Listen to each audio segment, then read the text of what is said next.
মানুষের দেহ সৃষ্টি করার পূর্বে আল্লাহ রাব্বুল আলামিন রূহ সৃষ্টি করেছেন। রূহ সৃষ্টি করে আল্লাহ রাব্বুল আলামিন তাদের সাথে কথা বলেছেন এবং তাদেরকে প্রশ্ন করেছেন, আমি কি তোমাদের প্রভু নই? তখন তারা এক বাক্যে সকলেই বলেছিল, অবশ্যই আপনি আমাদের প্রভু। তাই বলা যায় যে রূহের জগতে কেউ কাফের ছিল না, কেউ মুশরিক ছিল না, সকলেই মুমিন ছিল। রূহের জগতে আল্লাহ তাআলা মানুষের কাছ থেকে তার রুবুবিয়ত বা প্রভুত্ব সম্পর্কে ওয়াদা নিয়েছিলেন। আল্লাহ তাআলা মানুষকে জিজ্ঞেস করেছিলেন, আমি কি তোমাদের রব নই? ওই দিন আল্লাহ তাআলার জালালিয়তের সামনে কেউ তার রুবুবিয়ত বা প্রভুত্বকে অস্বীকার করতে পারেনি। যারা দুনিয়াতে এসে কাফের হয়েছে তারাও অস্বীকার করতে পারে নাই। সবাই এক বাক্যে আল্লাহ তাআলার রুবুবিয়্যাহ বা প্রভুত্বের স্বীকৃতি দিয়েছিল। রূহের জগতে কেউ কাফের ছিল না, সবাই একমাত্র আল্লাহ তাআলাকেই মান্য করেছিল। তাই কোনো নাবালক বাচ্চা মৃত্যুবরণ করলে তার কোনো পাপ নেই, সে মুমিন, তাকে জান্নাত দেওয়া হবে, সে জান্নাতে বসবাস করবে।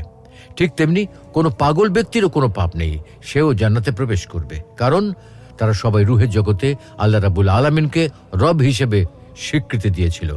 যেমনটি হাদিস শরীফ এসেছে, মহানবী সাল্লাল্লাহু আলাইহি ওয়াসাল্লাম বলেন, প্রতিটি মানুষ ফিতরাতের উপর জন্মগ্রহণ করে থাকে।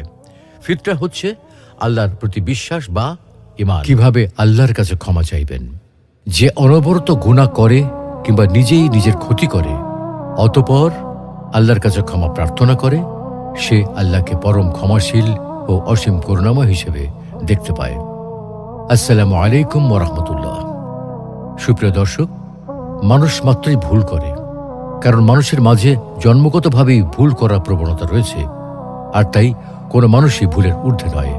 আর এ কারণেই বলা হয় প্রথম মানুষই প্রথম ভুলকারী। মানুষের এইসব ভুল হতে পারে মনের ইচ্ছায় কিংবা অনিচ্ছায়, তবে ভুল যেভাবেই হোক না কেন, কোনো কাজে ভুল করে সঙ্গে সঙ্গে আল্লাহর কাছে ক্ষমা প্রার্থনা করলে আল্লাহ তাআলা বান্দাকে ক্ষমা করে দেন। আল্লাহর ক্ষমার পরিধি কতটুকু বিস্তৃত! আসলে আল্লাহ রাব্বুল আলামিন হলেন গফুরুর রহিম, পরম ক্ষমাশীল, অতি দয়ালু। তিনি বান্দার ভুল ত্রুটি, পাপ তাপ, যাবতীয় অপরাধ ক্ষমা করে দেন। বান্দার উপর দয়া ও করুণা বর্ষণ করেন। বান্দা যখন আল্লাহর দ্বারস্থ হয়, তার কাছে ক্ষমা চায়, তখন তিনি তার ক্ষমা ও দয়ার হাত প্রসারিত করেন। বান্দা ইস্তেগফার করলে তিনি বান্দার উপর নেমে আসা অনিবার্য আযাব পর্যন্ত বন্ধ করে দেন। তাই তো ইরশাদ হচ্ছে, তারা ক্ষমা প্রার্থনা করলে আল্লাহ তাদের শাস্তি দেবেন না।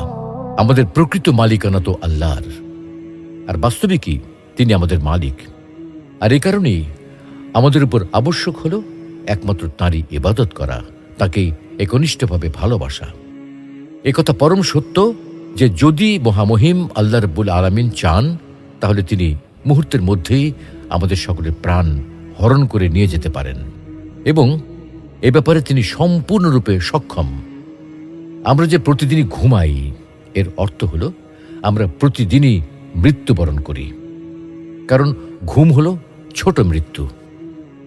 এজন্যই তো সকালে ঘুম থেকে জাগ্রত হয়ে আল্লাহ তাআলার কৃতজ্ঞতা আদায় করে বলি, সমস্ত প্রশংসা সেই মহান আল্লাহ তাআলার, যিনি আমাদের প্রাণ ফিরিয়ে দিয়েছেন। এখনো যে আমরা বেঁচে আছি